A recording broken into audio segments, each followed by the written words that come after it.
Olá, bom dia amigos e amigas do canal Dica de Hoje. Nesse vídeo de hoje eu vou mostrar uma coisa muito importante para vocês, que é a questão do financiamento, a questão do crédito. Como o crédito é importante para as nações e como ele está entranhado em tudo aquilo que eu falei na semana passada, na semana retrasada, com relação à possível crise mundial, como ele está entranhado nisso. A gente vai ver a questão da confiança também e a gente vai ver a dívida dos países, tanto pública quanto privada. E a gente vai fazer também um paralelo lá atrás com a Idade Moderna e essa idade agora que a gente vive pós-moderna, em que realmente começou a ter uma proliferação de crédito para os negócios como um todo. Então curtam já o vídeo, se inscrevam no canal e vai ser bem interessante.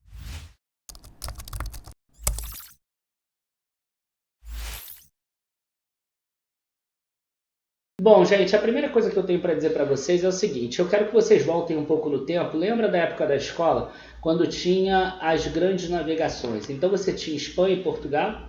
Espanha chegou na América Espanhola, chegou ali no Caribe, Cuba, Bahamas e etc. O Portugal chegou aqui no Brasil. E aí teve a primeira polarização do mundo. A gente teve Portugal metade do mundo, Espanha metade do mundo. Estou pegando os impérios ocidentais, tá? Eu sei que tinha impérios orientais também, mas que não tinham essa mesma visão que os impérios ocidentais tinham. A grande questão é como Portugal e Espanha, como impérios, eles se financiavam. Existia uma prática que chamava entesouramento, ou seja, o governo, o governo entre aspas, o reinado de Espanha e Portugal, eles cobravam impostos do povo, aí eles guardavam todos esses impostos e aí eles tinham dinheiro para fazer projetos. Quais eram esses projetos? Esses projetos podiam ser guerras para ele aumentar o tamanho deles e aí conquistando mais povos. Ele teria mais espaço para conseguir trazer mais impostos, por exemplo. Enquanto isso, ou se não, por exemplo, essas próprias grandes navegações em que eles poderiam trazer mais recursos que iriam ficar guardados no cofre para a próxima questão. A grande questão é, vocês percebem que aí o grande crescimento do mundo não estava baseado na produtividade, ele estava baseado no crescimento populacional. Então crescia a população, tinha mais gente que queria trabalhar, mais gente que queria pagar imposto para o governo. Então, se você quisesse aumentar essa taxa de crescimento, você tinha que fazer guerra com alguma outra região, por exemplo. E o que veio a mudar isso? O que veio mudar foi a questão do financiamento. E aí entra Holanda e Inglaterra. Por que eu estou falando isso? Porque o Brasil, o Portugal e Espanha, por exemplo, tinham colônias. As colônias produziam açúcar, que era muito caro.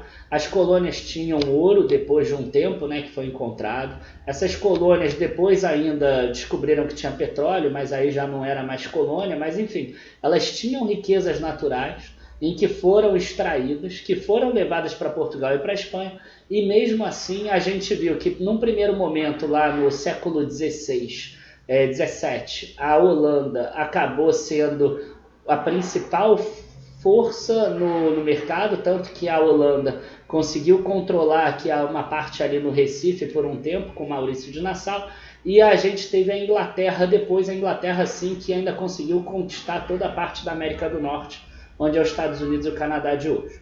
Tá? E por que eles conseguiram isso sem ter colônias, sem ter riqueza e sem ter nada? Porque eles tinham financiamento.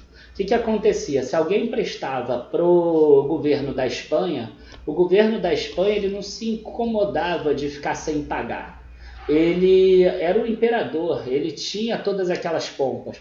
E se precisasse de mais dinheiro, ele ia pedir mais dinheiro. Enquanto isso, o sistema da Inglaterra e da Holanda tinham muita confiança. Tanto que a primeira bolsa do mundo foi a Bolsa de Amsterdã em 1602. Tanto que a primeira bolha do mundo foi a bolha das tulipas, lá na Holanda. Depois a gente teve uma bolha do Baixo Mississippi na Bolsa da Inglaterra, em 1700 e pouquinho, em que venderam as ações de um pântano ardiloso lá nos Estados Unidos, no Mississippi, dizendo que lá ia ter muitas riquezas naturais. As ações saíram de 100 e foi para 5 mil, por exemplo, e depois todo mundo pensou assim, pô, mas será que tem tanta riqueza assim? E aí elas caíram, e caíram muito até que elas não valiam nada mais, que elas valiam zero. Isso inclusive trouxe problemas para o próprio governo. Tá? Então a gente teve algumas bolhas aí na história, E essas bolhas começaram como? Com a confiança. A confiança em que você vai ter um resultado futuro. Até Portugal e Espanha, a confiança era no ouro. Quer dizer, o ouro estava lá no coisa, você via o ouro, ele era tangível e você tinha uma forma de pagamento. Quer dizer, você não tinha bolha. O dinheiro do mundo era exatamente o que você via. Na hora que você começou a ter um crédito, começou a ter financiamento, esse valor começou a virar a confiança. E aí a gente entra em dinheiro, por exemplo. O dinheiro, na verdade, é um pedaço de papel. O que garante que uma nota vale R$100, por exemplo? É porque tem um governo, tem um banco central que emite aquela nota e que diz que ela vale R$100. Quer dizer, é confiança. O papel mesmo não valeria nem perto de R$100. Né, ou de $100, ou qualquer coisa. E a mesma coisa dinheiro eletrônico. O dinheiro eletrônico acaba com toda a tangibilidade. Né? Você não tem nem mais o papel de tangível. Você tem um número que aparece lá na tela do computador. Então hoje a gente está num mundo que é baseado na confiança. E se essa confiança é quebrada, a bolsa cai e o mercado financeiro como um todo cai. A gente teve um pequeno exemplo agora na Bolsa Brasileira. O que aconteceu com o IRB, né? E IRBR3, que está aparecendo aqui embaixo, quando a Esquadra lançou aquele estudo que ela fez com possíveis problemas na demonstração financeira do IRB. Ela mostrou, né, por A mais B, algumas coisas e o IRB caiu 20 e poucos %, por exemplo. Aquilo foi uma crise de confiança, porque o mercado sabe que ele está pagando um ágio em cima do IRB. Ele está pagando uma perspectiva, uma projeção de crescimento futuro. Na hora que você tem uma precificação baseada numa projeção de crescimento futuro, ou seja, na confiança, você tem uma redução brusca dos valores dos ativos se essa confiança é perdida. Esse que é o grande racional aqui, por isso que eu fiz toda essa volta. E o que aconteceu? A gente passou pela crise de 2008, e qual foi a forma encontrada para passar pela crise de 2008? Você aumenta a dívida pública. Na verdade, uma parte porque teve uma retração do PIB, e aí o governo não tinha como reduzir gasto na mesma proporção, então a dívida pública aumentou em percentual do PIB. Além disso, a gente vai ver que boa parte da crise de 2008 também estava baseada no aumento da dívida pública, da dívida privada. Tá? Então vamos começar aqui. Todos os dados que eu vou mostrar agora são do Trading Economics. Eu vou estar mexendo ao mesmo tempo. E, enfim, a gente está aqui. Primeira coisa, Brasil. Tá? Brasil acabou que ele sentiu mais a crise atual, a crise recente de 2015. Então vocês vão ver que o gráfico do Brasil é até um pouco diferente dos outros que a gente vai mostrar no mundo desenvolvido. Então a gente tem aqui, ó, 2014, até 2014, a gente tinha a dívida pública brasileira mais ou menos estável aqui, entre 51% e 59% do PIB. Aí a gente teve uma recessão de 3% de queda em um ano, 3% de queda em outro, 2015 e 2016, e os gastos do governo continuaram subindo. Então a dívida pública teve que aumentar, e aí hoje aqui 77% na verdade de 2018, eu acredito que tenha fechado em torno de 79% em 2019. Tá? Isso aqui é dívida pública. Se a gente entrar aqui, a gente consegue ver também a dívida privada, ó, empréstimos ao setor privado, e a gente vê aqui agora que o Brasil, depois de 2015, vem aqui em queda, empréstimos ao setor privado. Tá? Crescimento dos empréstimos, a gente vê que ainda está operando a uma taxa muito baixa. E por isso que a gente não consegue crescimento tão grande do PIB. Tá? Eu, inclusive, escrevi no final do ano passado em relatório lá na área de membros que o crescimento do PIB esse ano dificilmente chegaria em 1,8%. E agora a gente começa a ver as previsões já botando para baixo. Aquele crescimento que era óbvio que ia ser entre 2% e 3%. Muito mais provavelmente 2,5%, 2,7%, etc. A gente já começa a ver uma queda. Por quê? Porque eu estou vendo que ainda não tem crescimento dos empréstimos. Tá? Quando a gente vê aqui crescimento dos empréstimos lá atrás, então a gente tinha a condição de crescer a taxas maiores. Quer dizer, ainda não existe nem confiança do industrial para investir e nem confiança do banco para emprestar. Isso está começando agora, a gente começa a ver um aumento da carteira de crédito agora em 2019, principalmente no segundo semestre. Então pode ser que mais para o final do ano a gente mude isso. Tá? Agora vamos passar aqui para o resto do mundo. Vamos lá, pegar Estados Unidos aqui. Vamos pegar o empréstimo privado, aqui é bom que já tem dívida privada ao PIB. Então vamos pegar logo 25 anos. Olha só, a gente teve, por que a gente teve a bolha lá de 2008? Um dos outros motivos, né? O principal foi a hipoteca lá dos Estados Unidos. Mas olha só como a dívida subiu. Aí a gente chegou aqui em 2008 a 212% do PIB, a dívida é privada. E aí agora a gente vê uma queda aqui para 196%. Então as empresas em si, as famílias, etc., elas estão muito endividadas lá? Estão. Mais do que no Brasil? Estão. Mas é um valor menor do que o que quando estourou. Enquanto isso, o governo é o contrário, ele teve que jogar dinheiro no mercado para que o mercado não tivesse outra recessão igual a de 29. Então a gente vê que principalmente aqui a partir de 2008 a dívida pública dos Estados Unidos subiu muito e diferente do que muitos imaginam, no governo Trump ela continua subindo. Aqui a gente está falando da dívida pública em percentual do PIB. Então isso significa que a dívida pública está crescendo mais do que o PIB ainda. 105,3, 105,5, aqui já 106,9. E isso não é algo só dos Estados Unidos, tá? Se a gente for aqui no governo da Inglaterra, na verdade do Reino Unido, a gente vai ver algo similar. Tá? A gente vai ver algo, em 2008 a dívida pública que era bem pequena, 34% subiu e hoje é 80%. Se a gente pegar a dívida privada, a gente vai ver aqui um valor que, ao contrário, quer dizer, igual os Estados Unidos, subiu até 2008 e agora começa a cair também.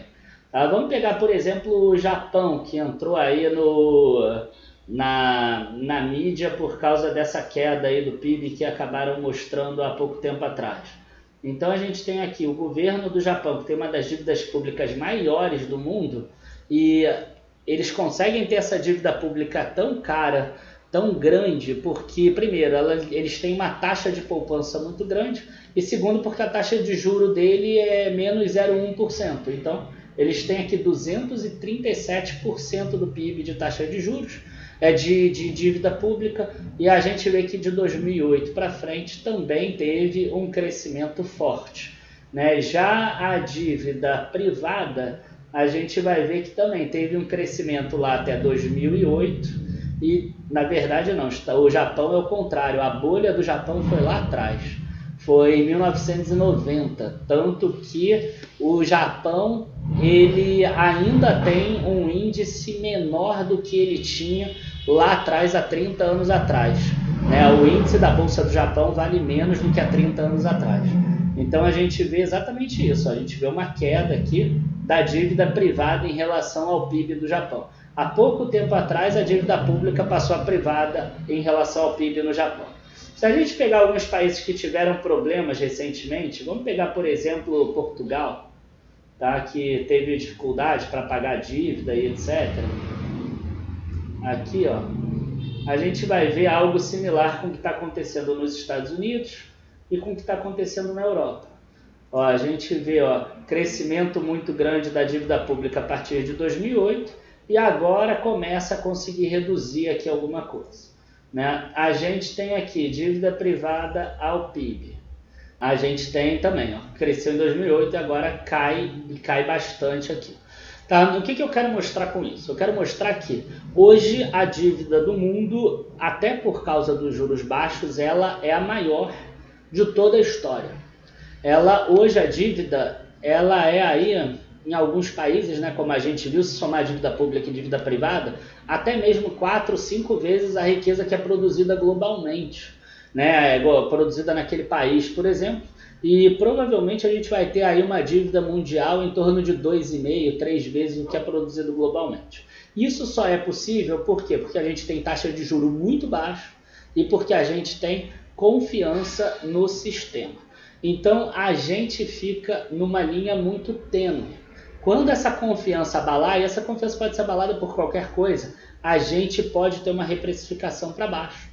Mas, por outro lado, essa confiança pode demorar 10 anos, 15 anos. Então, também você não pode deixar de investir por causa disso. Então, esse é o grande dilema que o investidor precisa ter hoje. Ele precisa investir, mas não ser aquele cara que se joga 100%. Porque se ele se jogar 100%, pode acontecer um problema desse, que a confiança é abalada e vai acabar vindo para o Brasil também, embora a dívida do Brasil seja menor do que a de países desenvolvidos, como a gente viu, mesmo com um problema recente. Tá? Então, gente, essa é a grande questão do mundo de hoje. A gente tem um mundo que existe e que está baseado numa relação de confiança. Se essa confiança quebrar, o mundo despenca. Abraços a todos, bons investimentos e até a próxima. Tchau, tchau.